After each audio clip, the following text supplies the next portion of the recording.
Merci Madame la Présidente. Je remercie les organisateurs de m'avoir invité pour vous entretenir à propos de la prise en charge de la DDB de l'enfance à l'âge adulte. Je commence par dire que ce passage en fait de l'enfance à l'âge adulte n'a jamais été abordé dans la littérature. C'est des recommandations en fait qui sont purement pédiatriques, généralement on y trouve, soit des recommandations qui intéressent donc l'adulte. De ce fait, on va essayer de voir un peu les deux recommandations ensemble.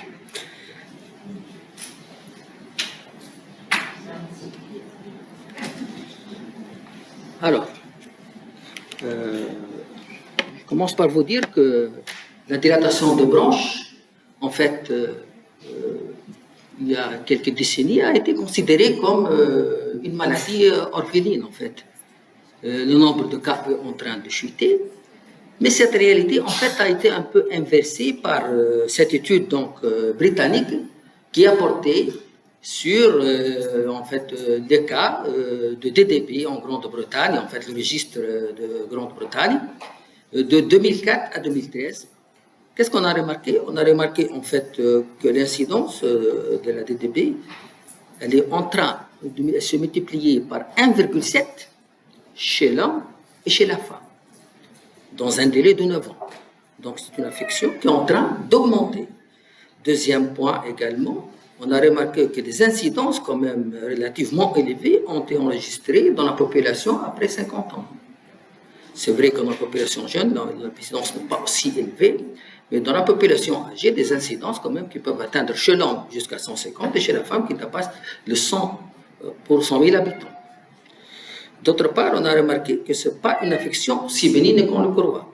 Déjà, entre l'âge de 18 et 49 ans, on a remarqué que le taux de mortalité, on a comparé un peu le groupe, donc la population générale, par rapport au groupe des DDB, dans cette tranche d'âge, on a remarqué que le fait donc d'avoir une dilatation de branche à un âge de 18 à 49 ans, ça multiplie le risque de mortalité par 10 chez l'homme et par à peu près 8 chez la femme.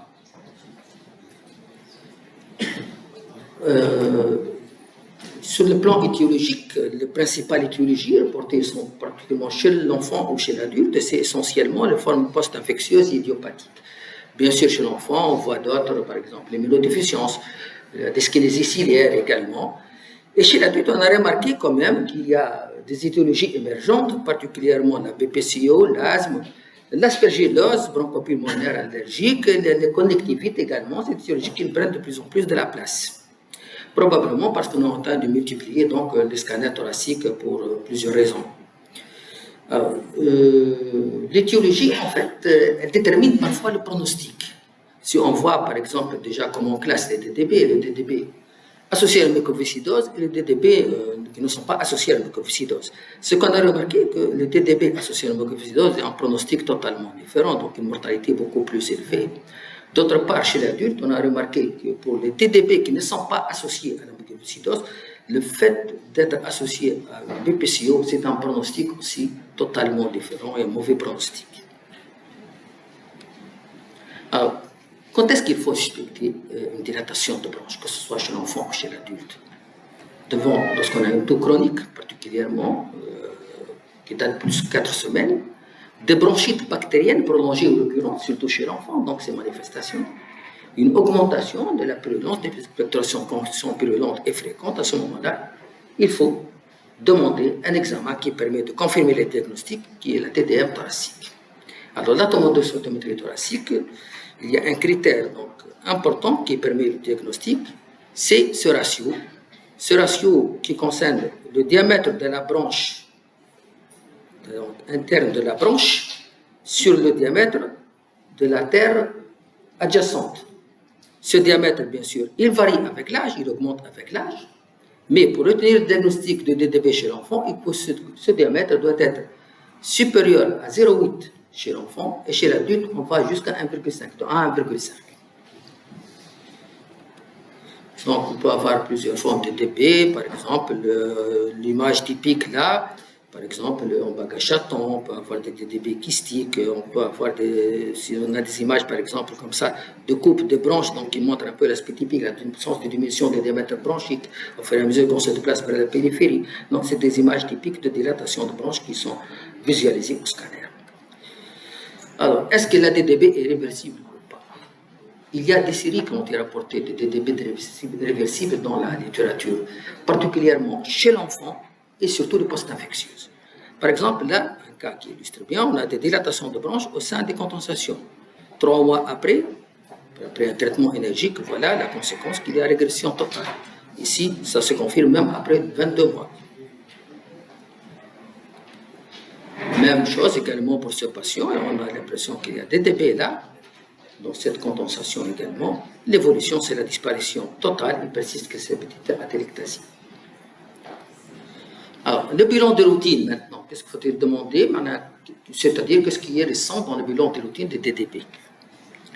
Alors, l'examen de crachat, actuellement, il est recommandé de réaliser, même en absence d'exacerbation, à l'état stable des examens de crachat, 1 à 2 fois par an, il faut le faire. Alors, il faut préciser, on demande qu'il faut préciser lorsqu'on demande l'examen de crachat que c'est un malade porteur de DDB. Dans le bilan de routine également, on a inclus également le bilan d'aspergillose bronchopulmonaire, d'APPA, d'aspergillose bronchopulmonaire allergique également, dans les bilans actuellement de routine de dilatation de branche.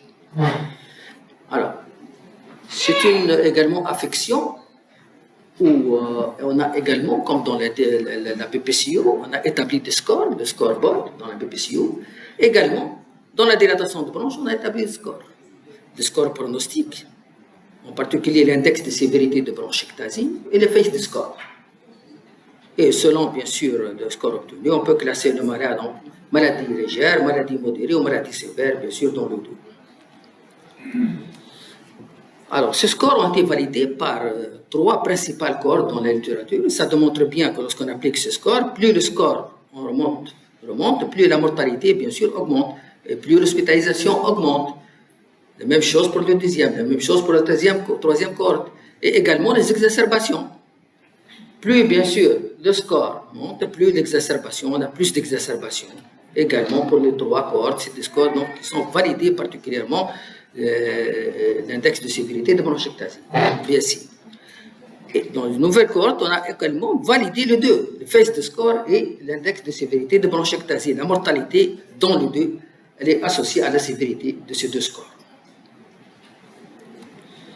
Alors, sur le plan bactériologie, on revient à la bactériologie pour vous dire que la bactériologie, elle est indispensable dans 2 situations. Lorsqu'on a une exacerbation, il faut faire un examen bactériologique du crachat et le faire tous les 6 à 12 mois, bien sûr, pour chercher une éventuelle colonisation, pour voir un peu le germe de colonisation du patient, pour pouvoir guider même ultérieurement l'antibiothérapie. Et en fait, il y a cette étude chinoise qui a été faite à l'état stable chez les patients DDB. Et ça démontre que même, on trouve quand même dans à peu près un tiers de cas, 30% des cas, on trouve le pseudomonas, ces fameux pseudomonas. Alors, également, comme dans la BPCO, on a fait la même chose. L'exacerbation. L'exacerbation, c'est un paramètre pronostic important également au cours de dilatation de branches, aussi bien chez l'enfant que chez l'adulte. Et on a fait la même chose, en fait, comme dans la BPCO. On a vu un peu, puisqu'on parle actuellement dans la DDB aussi, des patients fréquents exacerbateurs et des patients non fréquents exacerbateurs. On a fait la même étude à peu près, c'est-à-dire on a pris 2 patients à la première année, on a vu le nombre d'exacerbations. Il y a des patients qui vont faire 0 exacerbation, d'autres qui vont faire 1, 2 et 3. On a suivi ces patients 2 ans après. La conséquence, les patients qui ne font pas d'exacerbation, les années prochaines ne font pas d'exacerbation. Comme dans la BPC, en fait, les patients qui font beaucoup d'exacerbation, les années prochaines vont faire beaucoup d'exacerbation également. Alors, ces exacerbations, aussi bien chez l'enfant que chez l'adulte, elle est associée à un mauvais pronostic également. Plus le sujet fait d'exacerbation, et plus, bien sûr, il y a une altération de la qualité de vie. Plus le sujet fait d'exacerbation, et plus il y a d'hospitalisation, et plus il y a d'exacerbation, et plus la mortalité, bien sûr, est élevée. La prise en charge de cette exacerbation, actuellement, elle est bien codifiée, aussi bien chez l'adulte que pour l'enfant.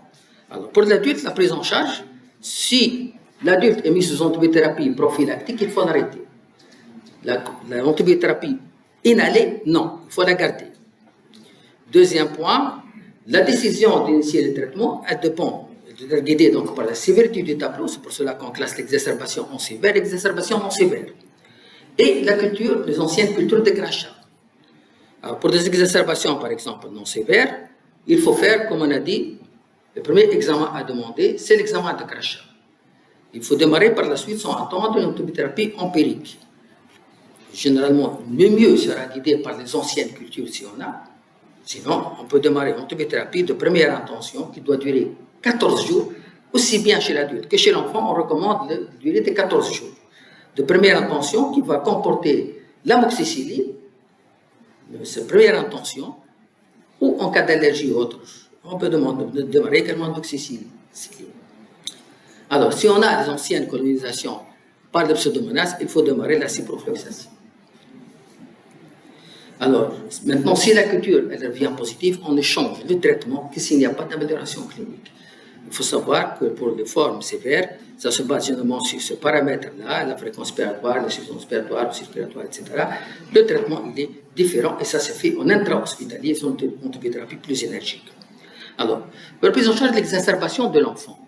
Pour l'enfant, on classe les exacerbations de la même façon, non sévères et sévères. Pour les non sévères, c'est la même chose que l'adulte. On démarre par l'amoxicilline ou l'amoxicilline clavéranique. On peut choisir également la doxycycline lorsque l'enfant est à un âge supérieur à 8 ans. La ciprofloxacine est également administrée lorsqu'il présente déjà une colonisation par le pseudomonas. Alors, maintenant, pour les exacerbations sévères, il faut être plus énergique. Il faut démarrer par la voie injectable, que ce soit l'amoxicilline clavéranique ou une céphalosporine de troisième génération. Lorsqu'on a un antécédent de colonisation, bien sûr, par les pseudomonas, il faut aller aux antibiothérapie anti-pseudomonas. Alors, voilà la prise en charge donc d'un patient, en particulier donc, le pseudomonas qui pose le plus de problèmes.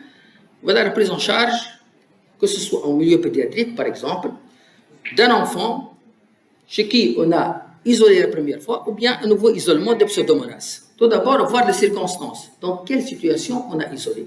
Est-ce qu'il s'agit d'une exacerbation de cette situation, ou bien à l'état stable? Si c'est à l'état stable, on préconise de mettre l'enfant sous la ciprofloxacine, ou bien on peut donner une antibiothérapie inhalée pendant 2 semaines. Mais il faut continuer, que ce soit l'une ou l'autre des traitements, ou bien les deux ensemble. Que ce soit l'une ou l'autre des deux ensemble, il faut continuer 4 à 12 semaines encore un traitement par antibiothérapie, et ça c'est recommandé dans la littérature. L'antibiothérapie doit être actuellement systématique. 4 à 12 semaines de durée. Si on est en état d'exacerbation, lorsqu'on a isolé le pseudomonas, le traitement c'est différent. À ce moment-là, il faut donner une intraveineuse, une antibiothérapie efficace donc, sur le pseudomonas, suivie par la suite de cette antibiothérapie inhalée de 4 à 12 semaines, que ce soit la tobramycine, la gentamicine ou la colistine. Les plus utilisées, c'est la colistine et la tobramycine.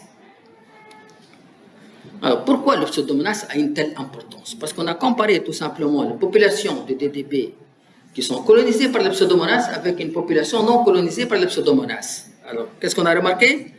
Le fait d'avoir ce pseudomonas, ça multiplie le risque de mortalité par 3 à peu près. Alors, le fait d'être colonisé par le pseudomonas, ça multiplie le risque d'hospitalisation par 7. Le fait d'être colonisé par le pseudomonas, ça augmente le risque d'avoir une exacerbation par an supplémentaire. Le fait d'être colonisé par le pseudomonas également, il est associé à une altération sévère de la fonction respiratoire, en particulier du VMS.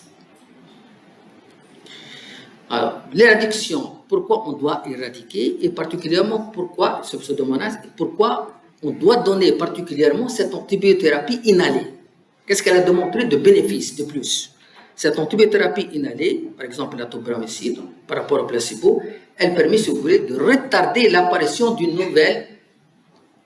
nouvelle, c'est-à-dire infection par le pseudomonas. Ça permet de retarder de façon systématique. Deuxièmement, elle permet d'améliorer aussi tout le score de qualité de vie. Troisième chose, elle permet de réduire les exacerbations, elle permet de réduire également les admissions et les jours d'admission de façon significative. Une autre étude qui confirme ce fait également, l'antibiothérapie inhalée, par exemple, ici inhalée, a permis également, par base de colistine, a permis de réduire les hospitalisations et a permis également de réduire le nombre total d'exacerbations. Alors, certaines étiologies, en fait, doivent être recherchées et traitées de façon énergique. Pourquoi? Pour éviter la progression, pour limiter la progression de la maladie. En particulier pour la mucoviscidose, particulièrement actuellement, on dispose par exemple de modulateurs de régulation de la conductance transmembranaire. Il y a 3 molécules actuellement relativement efficaces. Bien sûr, il y a plusieurs mutations, des centaines de mutations, mais ces 3 molécules visent au moins 3 mutations. Si elles sont présentes particulièrement donc, chez l'enfant, on doit instaurer ce traitement. Un déficit en immunoglobuline. Pourquoi? Parce qu'on peut donner un traitement substitutif qui permet de contrôler également l'état. La BPA également. On peut donner des corticoïdes aux antifongiques qui permet de contrôler également la situation. La rhinosinussite également, il faut une prise en charge spécialisée, énergique, qui permet également de contrôler la rhinosinussite et éventuellement d'améliorer aussi la dilatation de bronches. Alors, on revient donc pour ce modulateur de régulation de la conductance transmembranaire. On a parlé de trithérapie actuellement. On parle dans le traitement de la mucoviscidose.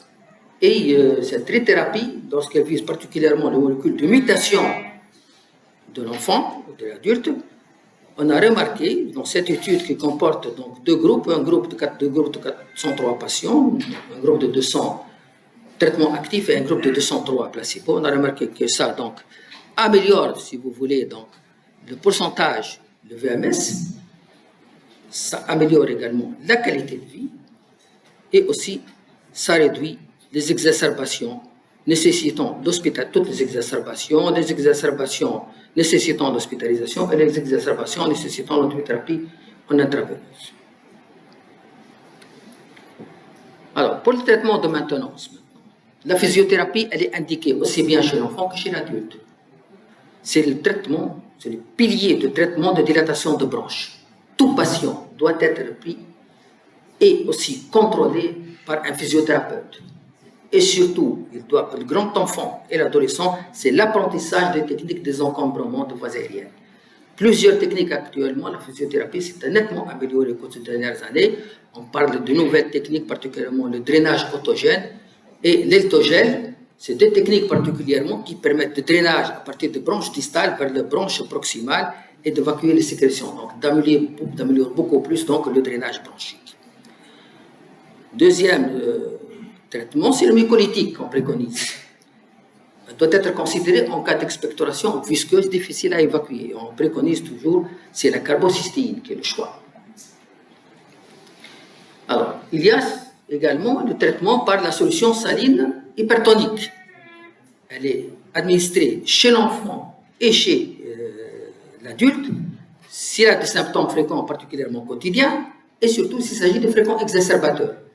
Ça apporte un bénéfice concernant le score de qualité de vie, mais également le VMS aussi. Dans cette étude, il y a une amélioration. Et la capacité vitale aussi. Alors, l'antibiothérapie prophylactique orale. Alors, cette antibiothérapie prophylactique orale, la majorité, bien sûr, de ces listes sont prospectives, randomisées, sont faites chez l'adulte. Chez l'enfant, il y a une méta-analyse donc récente qui est faite chez l'enfant. Et en 2022, Cochrane, elle parle de, en fait, chez l'enfant, c'est pas la même chose qu'en adulte. On instaure habituellement 2 cycles de 14 jours, que ce soit on donne donc le premier cycle, on donne une bêta-lactamine, suivi bien sûr d'une fluoroquinolone pendant le deuxième 14 jours, et c'est des cycles donc renouvelables de quelques mois. La revue Cochrane actuellement, elle rapporte qu'il n'y a aucun bénéfice rapporté chez l'enfant de cette antibiothérapie prophylactique. Alors, pour l'adulte, ce n'est pas la même chose. Tout d'abord, quand est-ce qu'on l'instaure? Si le nombre d'exacerbations nécessitant l'antibiothérapie doit être supérieur ou égal à 3 par an. Ou si le nombre d'exacerbations qui nécessitent l'hospitalisation doit être supérieur ou égal à 2 par an. L'antibiothérapie qui a démontré, le seul qui a été essayé, plus essayé dans l'étude qui a démontré son efficacité, c'est la zithromycine. On le donne bien sûr à dose de 500 mg 3 fois par semaine pour une durée allant de 6 à 24 mois. Alors ça a démontré en fait qu'elle diminue l'exacerbation, tout à fait. Et elle diminue aussi les hospitalisations. Une deuxième étude qui confirme qu'elle diminue également les exacerbations. Donc, il y a plus de sujets sans exacerbation, suivis sans exacerbation avec l'azithromycine. Il y a certaines considérations qu'il faut prendre en compte, en particulier la recherche de BK. La recherche de BK doit se faire au moins une fois chez un sujet porteur de DDP. Au moins une fois, et il faut la refaire en cas d'aggravation clinique, particulièrement si elle est inexpliquée. Il faut faire en cas de modification radiologique et il faut faire également en cas d'exacerbation qui n'est pas améliorée par une antibiothérapie pour laquelle le germe est sensible. Le traitement optimal de comorbidité, le reflux et la rhinosinussite également. Le vaccin, il est préconisé antigrippal, antipneumococcique contre le Covid-19. L'oxygène, c'est la même recommandation qu'on a en BPCO, l'oxygène au long cours. Et la réhabilitation respiratoire aussi. Dans la BPCO, on préconise à partir, bien sûr, de la dyspnée MRC1, ici, bien sûr. Elle a été essayée dans le stade précoce de dyspnée, mais sans pas apporter grand-chose. C'est pour cela qu'on la préconise surtout le sujet très dyspnique d'MRC3 et 4. Elle semble montrer un bénéfice chez ces patients. Particulièrement, ça améliore le score de dyspnée et ça améliore le score de fatigue. Et ça améliore aussi le périmètre de marche. Le traitement chirurgical, pour l'enfant, bien sûr, c'est rarement indiqué. C'est un traitement de chèque de traitement médical, si on préconise la chirurgie. Donc, c'est-à-dire qu'on a tout essayé. On a essayé la physiothérapie, on a essayé l'antibiothérapie au long cours, on a essayé tout ça et ça ne marche pas. Lorsqu'elle est faite, elle apporte un bénéfice si elle est faite dans ces conditions-là, c'est-à-dire que les DDB doivent être localisés, non extensifs, donc il faut une période de suivi pour voir si les DDB sont extensifs ou pas, parce qu'il y a certaines étiologies, en particulier l'immunodéficience, souvent l'extension, on peut avoir dans les années après une extension de dilatation de branches, même après les résection chirurgicale. La résection doit être complète, et il faut savoir que la vidéothoracoscopie elle est supérieure au traitement chirurgical classique. Chez l'adulte, c'est la même chose, c'est le DDB localisé, non extensive également, très symptomatique, c'est-à-dire des exacerbations fréquentes, ou bien des DDB compliqués par des infections ou des hémoptyses.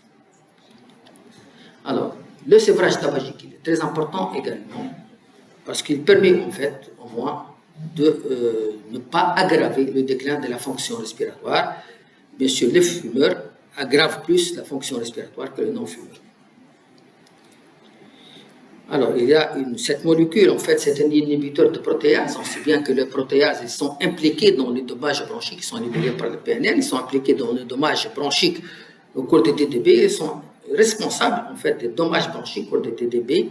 Et là, cette molécule qui inhibe les protéases, elle a été essayée donc, en 2020 dans New England, par 2 doses, donc de 10 à 25 mg, on a remarqué que ça apporte un bénéfice, en particulier sur les exacerbations. Ça réduit les exacerbations.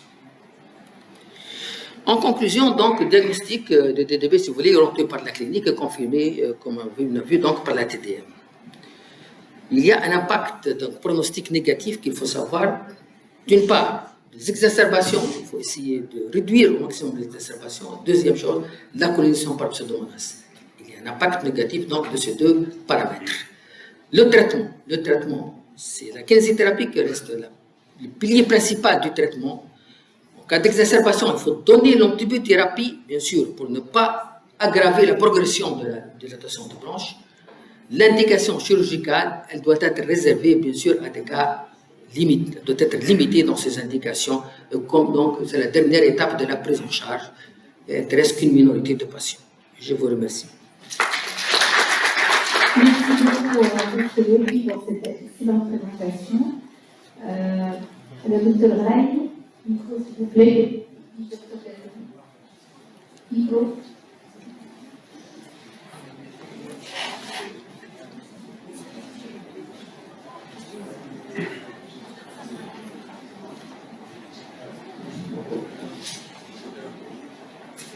Merci beaucoup. Je voulais revenir sur la notion de DDB extensif.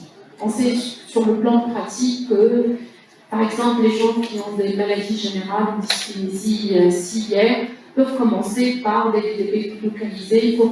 Il faut pas faire vite pour les opérer, mais le problème, c'est que si on attend, de toute façon, les infections récidivantes vont faire que les DDB vont s'étendre à d'autres lobes, même si ce n'est pas une cause générale. Donc, quelle est la définition de extensif? On attend combien de temps avant de décider? Bon, pour le temps d'observation, c'est difficile à définir.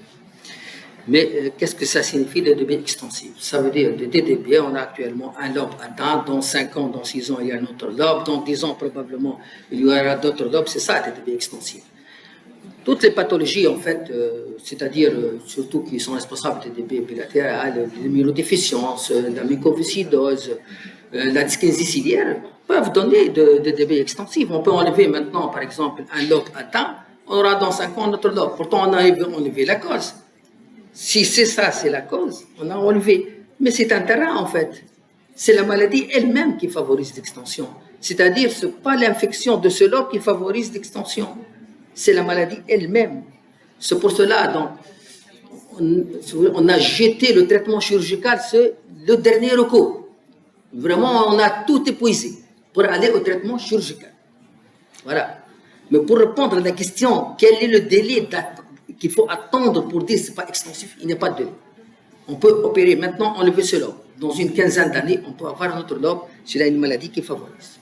Particulièrement les causes donc, également idiopathiques peuvent faire ça. Merci. Docteur Valérie.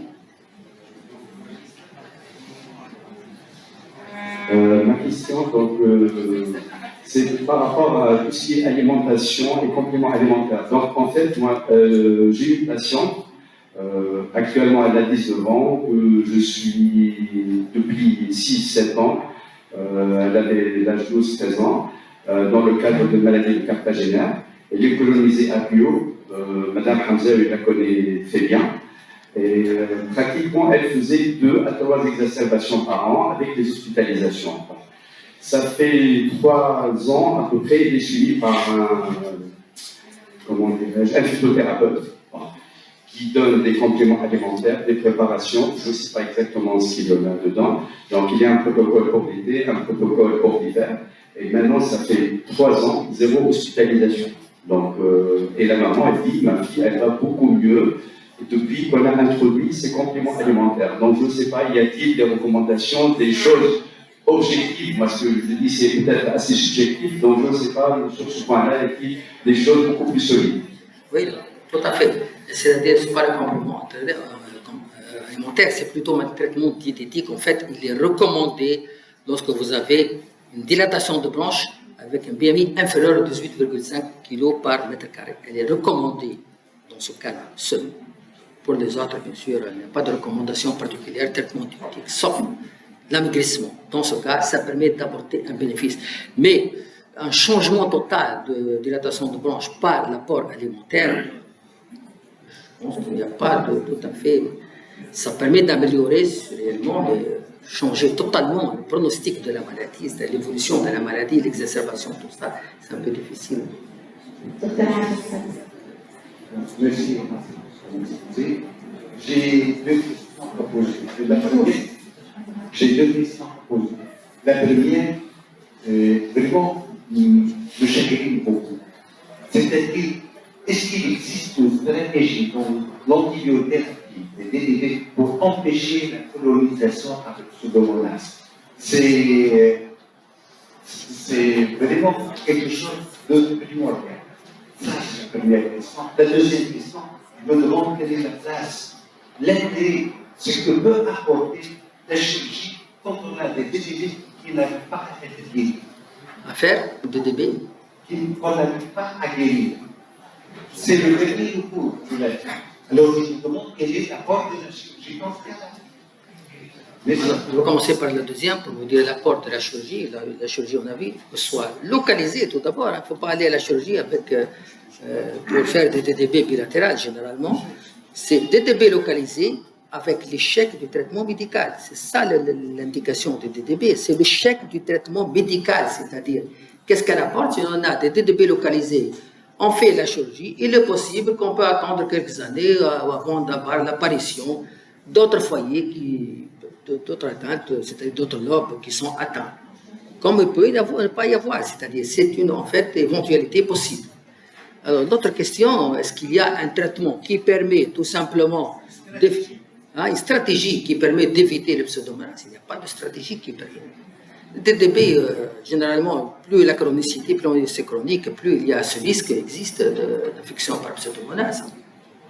Mais l'important, c'est de la première découverte, il faut donner un traitement pour l'éradiquer. Et actuellement, ce n'est pas l'antibiothérapie donc intraveineuse, orale qu'il faut donner, c'est l'antibiothérapie inhalée qui peut aller jusqu'à 12 semaines. Donc ça, c'est très important. Ça a démontré qu'il y a un bénéfice, au moins, donc, un bénéfice dans l'éradication immédiate et dans la réapparition, en fait. Le délai de réapparition est beaucoup plus retardé dans le crachat. Merci, docteur Wetty, pour votre exposé. Nous avons donné beaucoup de choses intéressantes. Ma question concerne l'antibiothérapie inhalée, surtout concernant le pseudomonas. Cette question a été largement débattue, parce que si on donnait ces antibiotiques qui arrivent à une très faible dose au germe de pseudomonas, ça risque de développer des résistances. Et donc, en cas d'exacerbation sévère, le pseudomonas va devenir résistant à tous les antibiotiques et on sera immunisé. Ce n'est pas l'intérêt de cette antibiothérapie inhalée. Est-ce qu'elle a vraiment, et encore, on n'a pas signalé le taux de résistance suite à cette antibiothérapie inhalée? Bon, première chose, on n'a pas remarqué lorsqu'on a une infection par un pseudomonas tout d'abord, qui était sensible initialement, et donc la prochaine fois, il va devenir sûrement résistant parce qu'on a donné l'antibiothérapie inhalée. Pourquoi on donne cette antibiothérapie inhalée? C'est important, je vous montrais déjà, c'est retarder son réapparition en fait. C'est ça le plus important. Si on donne seulement l'antibiothérapie orale, au contraire, la réapparition va être plus rapide. La résistance, on va donner d'autres antibiotiques, la résistance va être acquise. Mais on n'a pas remarqué par l'antibiothérapie inhalée seule qu'on peut acquérir de résistance. En tout cas, dans la littérature, on n'en parle pas.